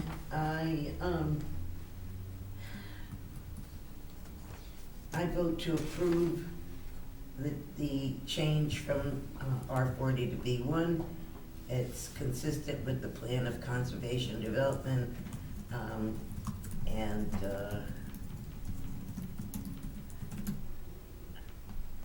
I believe that's, I could go on and read them all, but who seconded it? Ron? I don't need the rules. I second it, and I vote yes, because, like I said, it's part of the economic development for Route 80, and that I did listen to the public hearing, and that the problems with the public can be addressed through the zoning enforcement officer. I vote no for the plan as presented. If you brought it back and split it, I'd be open to changing the second parcel, but not extending the B1 to the northern portion due to the long-term impact and the quality of life for the residents in the area. I vote to approve. I think it's supported in our plan of conservation and development primarily. Hopefully it's clear from the residents that it's very clear that there can be no expansion of the pre-existing non-conforming operation. So that's hopefully clear, and we're going to address their concerns with noise and light with the zoning enforcement officer, which were two of my concerns as well, but that is a separate issue, so I vote to approve. The northern part of the property, that's part of our, was in our plan of conservation, and, the other property next to it, it just makes sense that continues, as a B1, the continuation of a B1 district. One of the things was looking down the road, what would be the benefit, of the existing non-conforming, or the possibility of opportunities within the B1 which were less invasive than what's currently there in non-conforming. Now, will that occur? We don't know, but with the opportunity having B1 around it, that requires a site plan to come back in here. Hopefully there would be opportunities to make those impacts less than what's currently on the non-conforming part of the property. So I vote yes. That is, the motion is approved 4-1.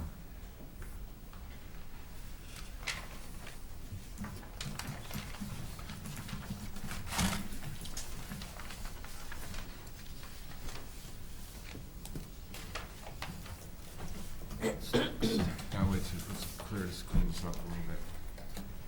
Do you have the, do you need the motion? I have it.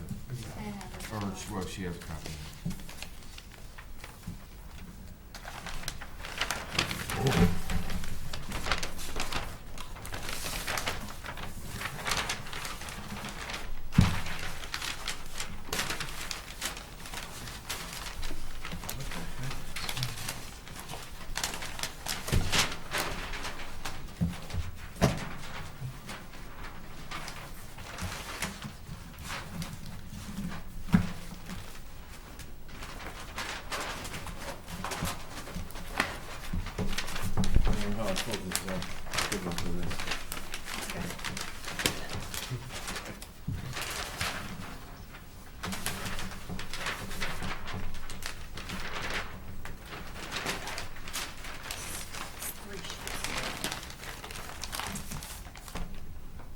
Next order of business, Carrie, do you have any updates on application 2014-15-6? No updates, no. Alright.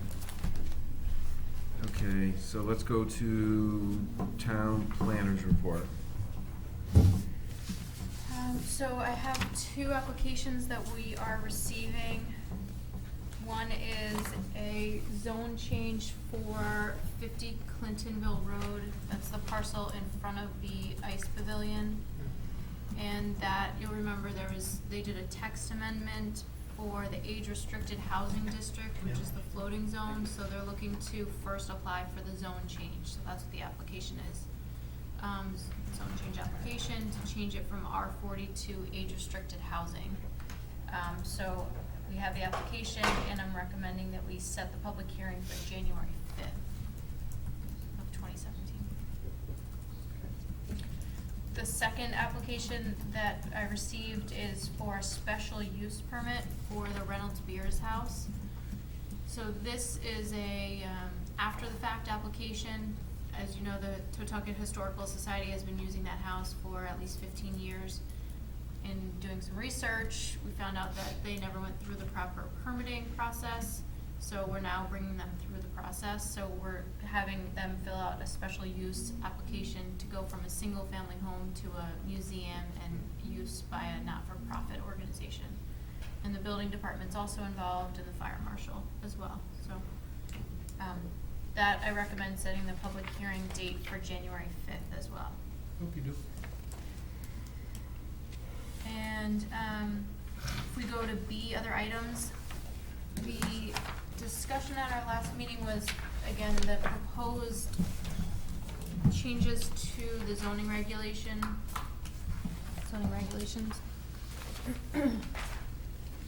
We had gone through these. I don't think there were any changes. Just the livestock, remember, the lighting of the flag, the certificate of mailing as opposed to certified mail, requiring that all issues, requiring that there be compliance with the regulation prior to the issuance of the zoning permit and compliance with regulations prior to the issuance of a certificate of zoning compliance, and then notification of any abutters for an appeal of the ZEO's decision.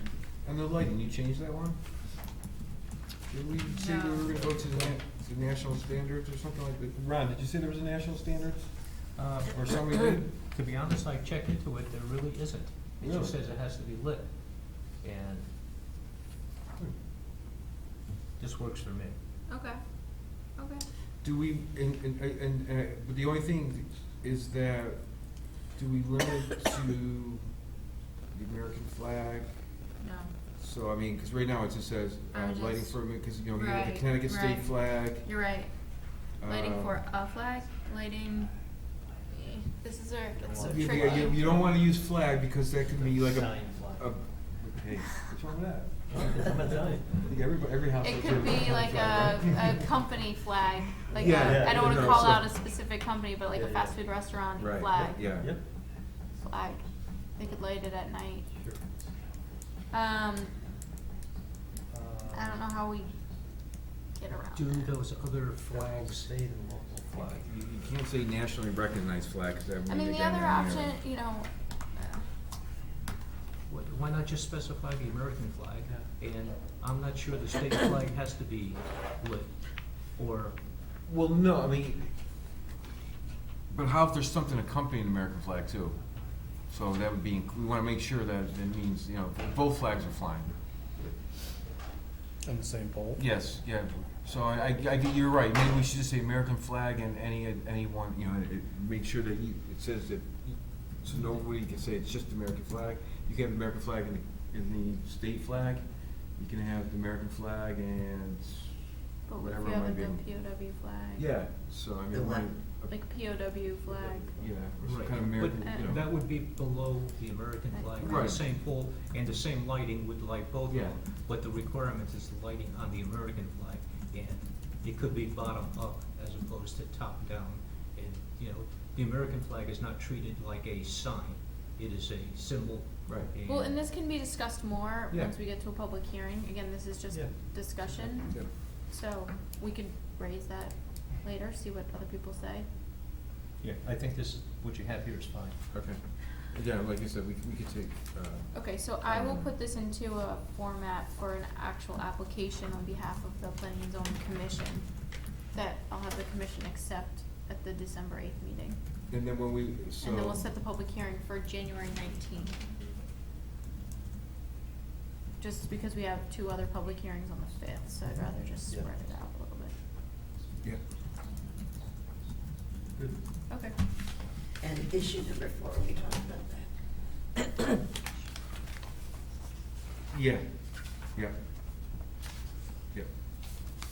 You talk about Ovis? Okay, that Yeah, was yeah. if there was, Yeah, okay, yeah, yeah, yeah. we did. Hey, Carrie, do you have anything else? One thing that Bill brought up, I don't know if you wanna talk about, the fracking. Who? Fracking list. So, I actually didn't send it to anyone. Yeah. Sorry, I didn't forward At this. first I'm like, fracking waste, that would never be here. Then I realized it can be trucked in here, and I'm like, oh, wait a minute. Yeah. I'm just gonna pass this on. So sorry, I didn't forward this to everyone, I said that I would. So this was an article that was in the Register, right, Bill, that you found? Yep. And it talks about how in Branford, there's a committee that is looking to ban allowing fracking waste in their town. And I talked with the town planner in Branford, and he said the Planning and Zoning Commission was not involved at all. So that was just one thought that I had, is when we could talk about it at this format, but maybe it's better through the town council to have them discuss it. Because I think it would fall under an ordinance. Yeah, or more, I think, yeah. I think it would fall under a Thanks. town ordinance. And the other information that I pulled together is, where is it? So in the code of North Branford, there's a solid hazardous waste and recycling chapter. I didn't find anything that really fits this. Maybe it could be added to this section. It talks point. about hazardous waste and unacceptable materials. I mean, what's that So mean? I don't know if, Yeah. we might wanna have the town attorney look Yeah, at this to yeah. say, would fracking Fracking, waste yeah. fall Just under add it. this? So I don't know if you wanna, It's such a, It's- it's such a very I think specific it's term these isn't it- days. is Probably fracking more- waste- it can be, I think it's the water, sand, right, Bill? Yeah. Any materials that come out as a result of the water being pumped into the earth to try and Do we extract do the fracking gas. in Connecticut? Yeah, No. no, that's, at first when I Yeah. started reading, I'm like, Yeah, yeah, no. this, we don't be concerned. I thought We the don't do state- fracking, but it's about getting shipments from other Yeah. places to where they bring it in and try to dispose of it. Giving you a Didn't the state pass something last year they couldn't store it here?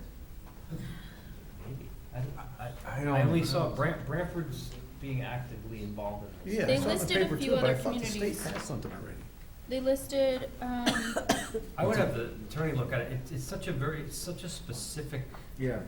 term nowadays that I think leaving it up to other is kind of concerning if we really wanna try to Yeah, restrict it. yeah, I agree. Connecticut, Yeah, it's so specific. Connecticut has a fracking waste Oh, yeah, sure. Moratorium. moratorium already, right? right, so July that, 2018. that was one question of, and that's what the article talks about, do you leave it up to DEP to let them regulate it? Or Or say should the towns have waste an is- insurance policy just in case the state? Well, the moratorium It's for ends, fracking only. Does that say July 1st, 2018? Right. Yeah, so we have a little time to, yeah. But no, that's, yeah. Because what do they do? They pump chemicals into it, and then you have sand and junk and stuff like that. Earthquakes. But does this article say it's hazardous? Oh, with the, I don't, I'm not sure what chemicals are in it. There's a lot of discussion around that. Yeah. I mean, it's more where it's been pumped in the ground, get into the groundwater, so. It's, what is it, high velocity water? It's, High pressure, it's just breaking up to the bedrock. anything else, Carrie? That's everything that I had. Somebody? I move to adjourn. Wow, I'm usually Is there a second? second. All in favor? Aye. Aye. Any opposed?